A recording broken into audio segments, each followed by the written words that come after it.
Hey y'all, welcome back to After Hours with Asia, where pop culture meets mental health, or as I like to say, TV talks, therapy thoughts. I am your host, Asia. I am back today with a new video. We are still on Atypical, and this will be our last episode on Atypical. As you guys can see, I have some guests today that I am sharing my space with. They have gotten real comfortable with mommy while she is recording, so we will be recording with the babies. I apologize in advance if you hear snorting. He did have his nose job. However, the snorts are still very much active in there. I'm also apologizing for the setup. Of course, when it is time for me to record, I cannot find my clicker to my other tripod. So I had another one. This one's more of a handheld kind of thing. So the setup looks a little different. I am sorry, y'all. I am adapting to still be able to give y'all a video, even in the midst of the chaos and not knowing where my clicker is. So, in case you missed the last episode, we explored the relationship dynamics in Atypical, and today we are going deeper. But we are going to be looking more into the relationship with self and as it relates to independence. And so, because what stood out to me more than anything was the journey of identity and independence for someone on the spectrum and how hard it can be when the world and even sometimes your family isn't quite ready for that transition. So, a quick little recap. Atypical follows Sam Gardner, a teen on the autism spectrum, navigating school, friendships, love, and becoming more independent. But it's not just Sam's story. It's also about the growing pains his family experiences as he starts to build a life outside of their constant protection. So, we're going to jump right into it. We are going to be starting off with identity.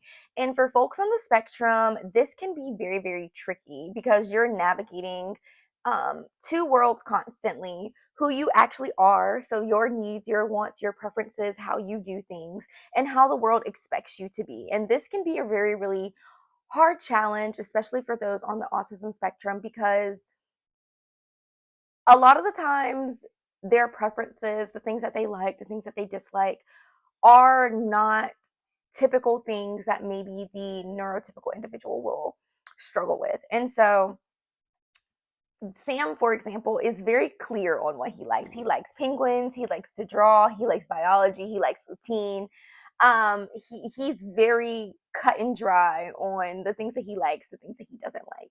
However, when he does try to fit in or date, he is often told by his sister, by his girlfriend, by his family, um, to be more normal or to be more cool. So we see this when he comes home, and announces to his family, "Hey, I want a girlfriend." And so his sister jumps right in to help him, find someone. And I think her go-to was the dating apps. And so she's trying to get all this information about, what are his likes, what are his dislikes to fill out his profile. And he's being very honest, because what else is Sam going to be but honest?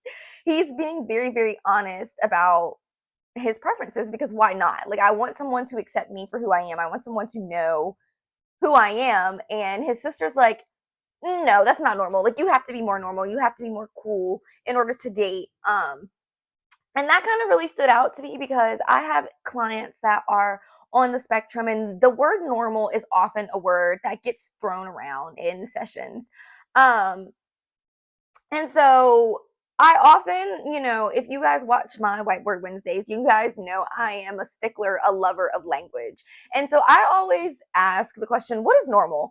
Because I don't think nothing in this world is normal anymore. But for neurodivergent individuals, there's always this kind of constant pull to be normal, and making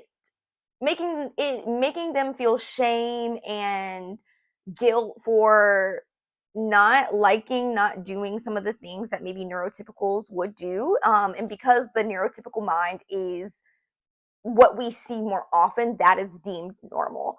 And so there can be some guilt, some shame, especially in individuals on the spectrum or individuals who are neurodivergent, because their experiences are automatically deemed not normal and thus different. And oftentimes that connotation can be negative. Being on the spectrum doesn't mean you lack identity. It just means oftentimes the world hasn't made space for you in the way that you show up and express yourself. And so there is a pressure that often comes with individuals on the spectrum or individuals that are neurodivergent to mask or to conform.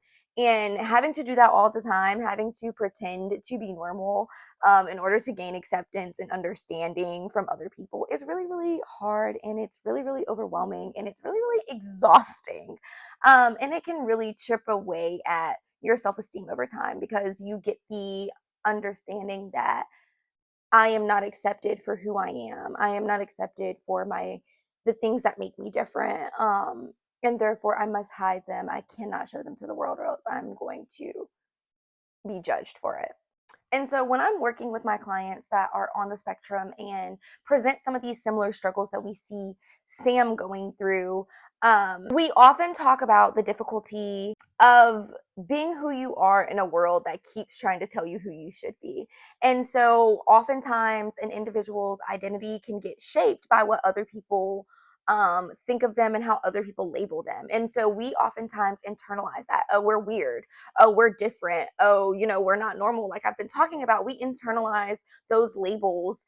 And when somebody has told you that over and over and over and over and over and over and over again, that you're weird, you're weird, you're weird, you're not normal, we internalize that, and ultimately it becomes harder and harder for us to accept our own selves, and accept the things that make us who we are because we have shame through that. And so it's really, really hard to love yourself and to accept yourself when everybody around you keeps trying to tell you that it is not okay for you to be how you are.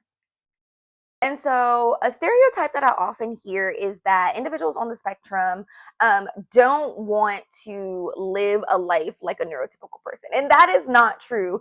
Individuals on the spectrum, individuals who identify as neurodivergent, want a fulfilling life just like a neurotypical would. So they want those relationships, whether that look like romantic relationships or just companionship. They want to be able to work and make a living for themselves and not have to depend on other people. So they want the things that neurotypical individuals want as well. It just might look a little different, and it's very, very challenging with the systems that we have in place in society for individuals to be able to do those things. But we see it in Atypical with Sam. He is very, very much passionate about being a functional adult. So we see he already has a job. And we see that he has been introduced to the idea of college and that he can go to college and focus on his love for biology as well as his love for art. And so we see he is now opening up to new things that maybe he felt like were not in his wheelhouse or in his domain growing up. And so that's been very, very empowering to see that he has a desire to grow. He has a desire to be a functional adult who does not have to be dependent on his parents all the time and his sister. And so he wants to try new things his way. And I think that deserves to be celebrated, even if it's messy, even if it is complicated, even if it is not perfect the first time. And so one example that I love from this, and I think it goes back to show how I really do think Zahid is a really, really good friend to Sam, and embracing and accepting how Sam is and how Sam shows up despite him having autism.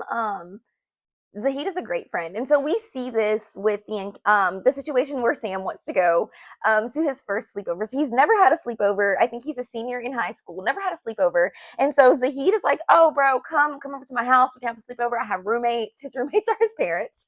But he's like, I have roommates. Like, it'll be great. And so Zahid makes sure the room is set up in a way that is comfortable for Sam. Because he knows this is going to be an adjustment. And Sam comes prepared with things to help ground him and center him when he does get overwhelmed with the change in environment. And so we see that Sam is having a hard time getting comfortable going to sleep because it is like sensory overload. He's seeing all of these new things. He's hearing all of these new things.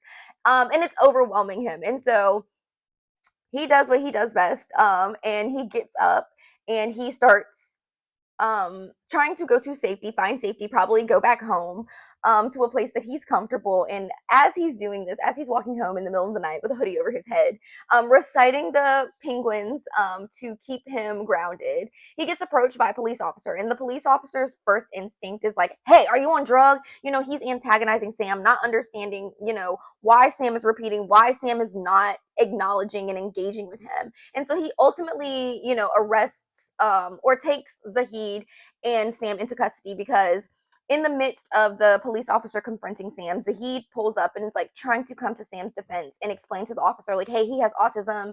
Like, he is not trying to be combative. He is not trying to be disrespectful. He's just overstimulated right now. He has sensory overload right now. We see the cop respond in a way that oftentimes individuals who have no knowledge of autism and what it can look like, how they act, and he was very much not understanding, very judgmental, very it is my way and the highway, not trying to diffuse the situation at all, just trying to enact power like police officers love to do. And so I'm glad that Zahid showed up, because I think that encounter could have gone left very, very quickly. And then we see that, the sleepover is not going the way that Sam or Zahid anticipated it to go. And so we see, Sam is still overstimulated and the sensory overload is still too much for him while being in the police station. And so Zahid suggests, let's turn around, let's face the wall so you're not, having to take in everything that's going on around you. And so Zahid also distracts him by telling him a very engaging story, and letting, Sam know, like, change is hard no matter what. Like, and being vulnerable with Sam and letting him know, like, this was not always my dream. Like, I had a dream of going to nursing school. And so I think in that moment they encouraged each other, like, hey, like, go apply for nursing school, all while Sam was, navigating this very, very hard adjustment of the sleepover not going the way that Sam wanted it to go. And how is he now going to be prepared for doing the senior lock-in and watching over Paige so she doesn't sleepwalk?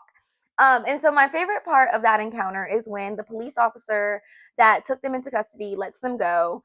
And Zahid makes note, like, hey, dude, look at the time. Like, it's past 12 o'clock. You did it. I know that the sleepover didn't go the way that we wanted it to. I know we didn't really get to sleep. However, you did it. You stayed somewhere else overnight without your parents being there. And so I really appreciated Zahid highlighting how difficult this new thing was for Sam, and validating his experience, and showing celebration in his experience, because it shows that, like, he took a step. And sometimes that is the hardest thing to do, is take that first step. And so we see other ways in which Sam is, going about trying to be more independent. He wants his own bank account.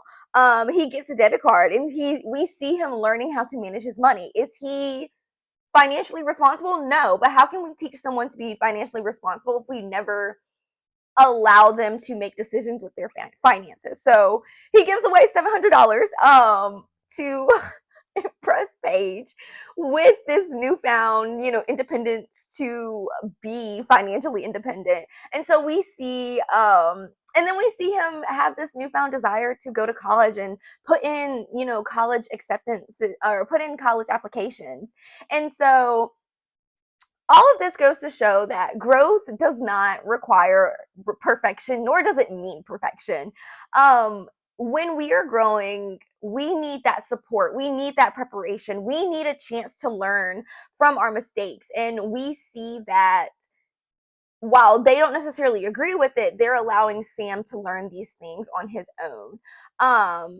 Because independence is not an all or nothing thing. It is a gradual build, and it's something that is learned over time. And how else do we allow someone to learn certain things without, we have to let them do it. And so I really appreciate the screenwrites, displaying this new thing for Sam and how he's going about embracing change, and embracing growing, while also showing how everybody in his world is helping him, and also how they're struggling, because we see Elsa is struggling with this idea of Sam going to college. That is not something that she really ever thought was a possibility for him, because she felt that they were always going to have to take care of him. And so this is a struggle for her to let, her baby go, who she has felt the need to protect all of these years. And now he's supposed to be in this bigger world, this college world, where she can't protect him from everything. So this concept resonated with me because I have clients, some that are on the spectrum, others that are not, who are often shamed and talked down to, and judged for not knowing how to adult. But nobody ever talks about how independence is something that is taught. Independence is something that is displayed, and we often learn from behaviors. We learned behaviors are a thing, so if somebody is demonstrating, hey, this is what we do, you learn from that. And so if you've never been in a position to see that, or if you've never been in a position to do it on your own, how are you ever supposed to know? And so, we don't ever magically wake up and know how to budget. We don't magically wake up and know how to drive. We don't magically wake up and know how to deal with relationships. Like, that is something that is taught, that is something that is learned from our personal experiences and by watching those who are going through similar experiences around us. And so these are skills that need room to grow. And I love being able to work with individuals in session on these things, to give them that modeling, to give them that opportunity and that safe space to try something new, and make the mistake so we can fix it and move on, with more insight and with more confidence.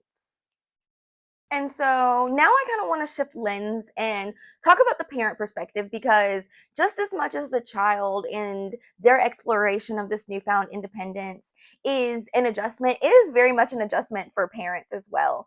And we see this with Elsa and how she is dealing with Sam's newfound independence. And so she is constantly anxious, worried about, the worst case scenarios, worried about, well, what happens if this and what happens in this. And I definitely understand it, because I think she has had to do that in past situations.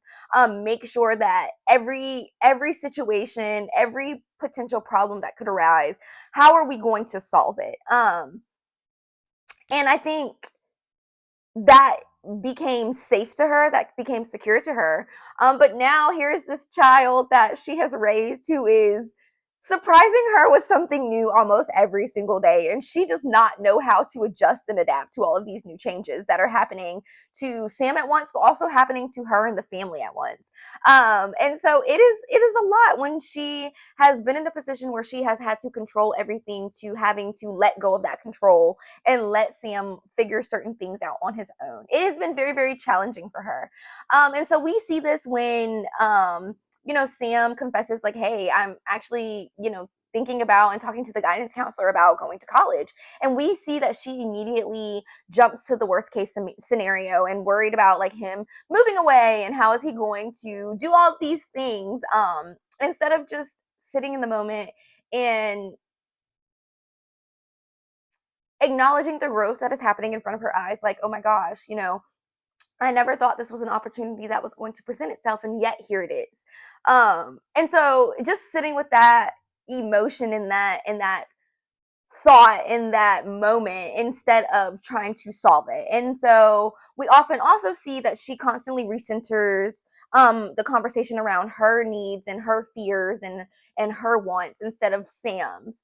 And so all of this makes sense, because when a child is neurodivergent, fear can become a parenting style. And we see this very much so with the situation when, her and Arlo's parents fell out. It became, a point where they were going on these camping trips with their friends, and it was getting too much for Sam. And so the other kids and the other families were overwhelmed by the changes that were going on and not understanding of Sam's struggles and what was actually going on. And so I think, she became to internalize that. Like, how do I prevent these moments of isolation, these moments of judgment from happening. And so she became anxious all the time about what could go wrong and having to have some sense of control and plan over the situation. But overprotection, even though it may be rooted in love, and again, this is not just for neurotypical parents, can be for this is not just for neurodivergent parents, this can be too for neurotypical parents as well. But when overprotection, even though it might be rooted in love, exists, it can become a cage, not just for the child, but for the family and the parent as well. And so when we have this overprotection and need to control every situation, it can teach the child that I don't trust you to handle life, which they're going to have to do on their own at some point. And so we take their autonomy and it becomes ours now. And so we have to control everything because we don't trust them to have the capacity, have the tools, to handle the issue that's presenting on their own. And that message gets internalized, and that message gets internalized by the parents too, because we often do that self-fulfilling prophecy. It's like, oh, we don't give the child space and they learn that they're not capable of handling things, and so we always have to handle those things, even though it is rooted in us. It starts with us as that parent.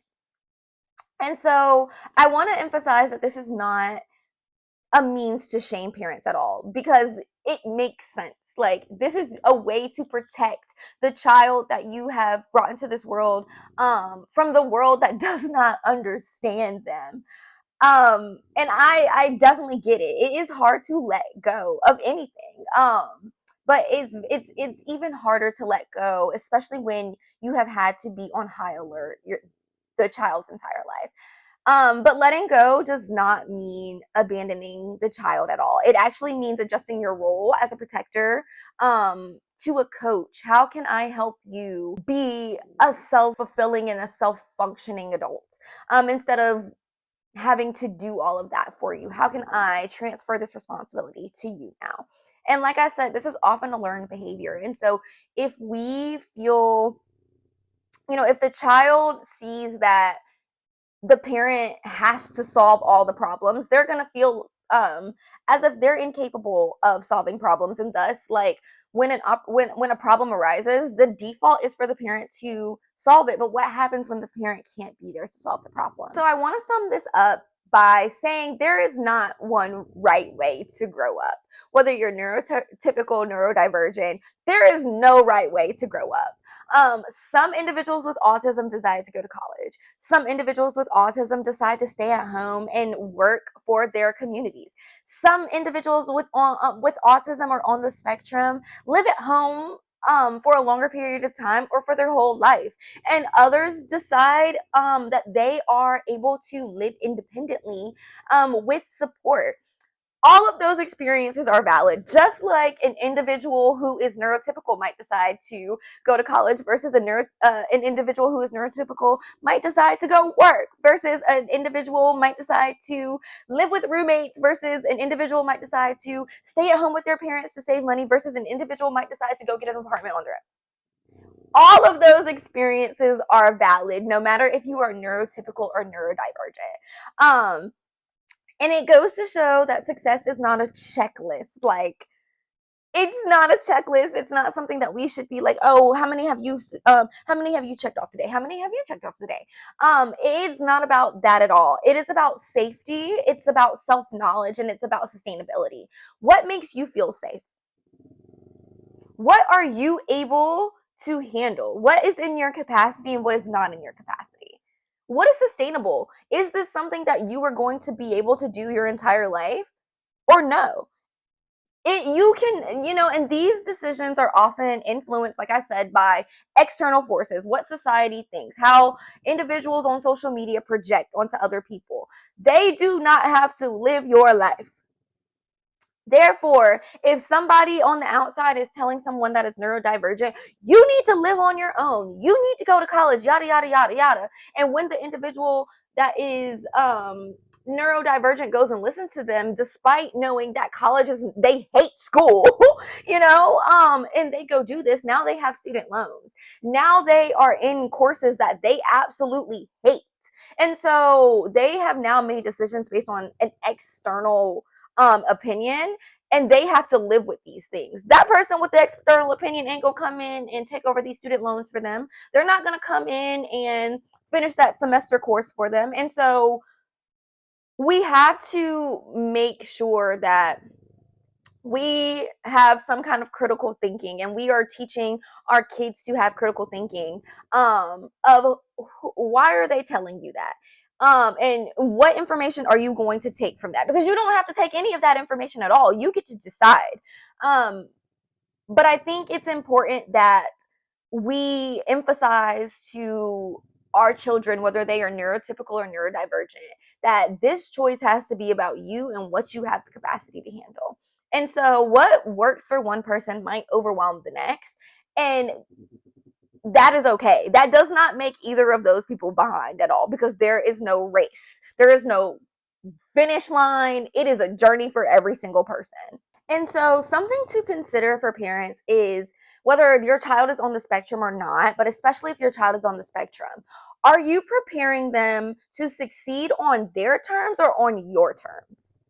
Because the things that they might want for themselves might not be the things that you are continuously trying to push on them. And so it's important that you listen to your child, because your child knows what they need. And your child is the one that is living this experience. And so it's important that you listen to them. And yes, you might know certain things as a parent, but there has to be the balance. Your child is independent, especially when they get over the age of 18. This is an independent adult who has autonomy. And so how can you, like I said, transition from the role of the protector to a coach and help them develop the skills and the tools to be a self-fulfilling and a self-functioning individual, and part of society? And so, and if you're on the spectrum, I want you to know that your way of being in the world is valid. You have to find the people that will accept you. And this is a challenge for everyone. Like I said, a lot of the challenges that individuals who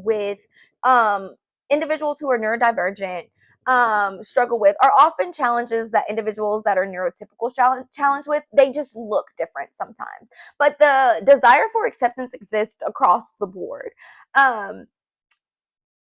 You have to find people who accept you for who you are. The world is a very, very cruel place. There are people who do not accept me for who I am, and I have had to be okay with that. What I choose to do is surround myself with people that I know who accept me, and that value who I am, regardless. And so I think that's very important, that we need circles of people who accept us for who we are, because the world, like I said, is a very, very cruel place. And we need people that allow us to be ourselves, our most authentic versions of ourselves, and be okay with that. And so, at least in my office, when you are talking to me, your experience, your way of being is valid and accepted, to me. And so, to close this video up, a lot of growing up, for individuals is about figuring out who you are when no one is watching. But if no one ever lets you try, how are you ever going to do that? How do you ever learn? And so I think it's important for parents, especially those parents who like to have their hands in everything. You are going to have to let up at some point and let the child fall and figure it out, because that is the only way to learn, is to make a mistake. I'm not saying it has to be like you don't have any hands in it. You can have a hand in it, a finger in it, maybe. You know what I'm saying? You ain't got to have all hands, your whole body, everything in it, though. Like, you have to take some of that out and allow them to put some of theirs in, because this is ultimately their life. And so, if you are someone that you love, is navigating this journey of independence and figuring out who you are supposed to be in a world telling you what they think, how they feel, what you should do, what you shouldn't do, it's it's a hard thing. But therapy can be a space where you can build those tools, the language and the self-trust to take those steps confidently. And so that's what we do every day, especially in my office with my clients. We figure out how to make your life work for you. Because like I said, you are the only person that has to live with the decisions that you make. And so every single person deserves a life that fits them. I like to say it's your world, everybody else just living in it. But you have to make your world work for you. It can't be dictated by what the outside world deems as normal. It can't be dictated by the opinions or the beliefs of everyone else. It has to be dictated by you. And so there is no one size fits all when it comes to growing up and figuring this independence thing out. There is not one mold. So do not feel the pressure to have to fit into it. I really hope this message landed with someone. If it did and you are interested in having therapy with me, make sure you go hit the link in my bio. All of the information that you need to get on my caseload is there. I hope to see y'all in the next episode. We are going to be getting into some new shows. I think the next one we're going to get into is Smothered. I cringed when I was watching it on TV the other day, and I was like, we need to talk about this because the enmeshment, especially between mothers and daughters, exists. And it's something that we need to unpack. So I hope to see you guys in a couple weeks on our next After Hours with Asia. And until then, stay safe and please prioritize your mental health. Bye, y'all.